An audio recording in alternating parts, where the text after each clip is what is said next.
Williams syndrome is described as a rare genetic condition. This is because a person with Williams syndrome is missing a few genes. When Katie was first diagnosed with Williams syndrome, it was a really difficult time. It's hard to process, it's hard to believe it's happened to you, it's happening to your family. Katie's walking journey was slow. She was slow to crawl, to move in any way. And then when she was diagnosed at 11 months, she began a lot of physio sessions. I don't think any of us ever believe these things are going to come to our door. So it was certainly something that was very, very difficult and a really hard time. When she was born and diagnosed, we didn't think that she would be as independent as what she is now. When we first read up on Williams syndrome, and it was all about the disability and not the abilities that they can achieve. But once we started to come to terms with it and realise, okay, this is our child who we love and adore, and it's something we can deal with every day. Ultimately, this means that they are predisposed to being friendly, compassionate, musical, have very good auditory memory, but they also have some learning needs. They are generally predisposed to having high anxiety, but masking that anxiety by being so friendly and happy. Our daughter Alice has Williams syndrome. She's 8 years of age, and the first thing I think about when I think about Alice is how fun she is. She's an absolutely super personality, really strong personality. Yeah.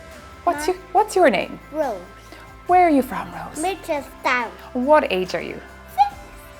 I hear you have superpowers. Yes. Tell me about your superpowers. I have superheroes. Yeah. Super making people happy. Yeah. Happy. They also will have an intellectual disability, so they will have some challenges in learning to read perhaps, write, and also with some of the life skills as they get older. And I think one of our worries was about Jamie going to school. We wanted him to go to a mainstream school.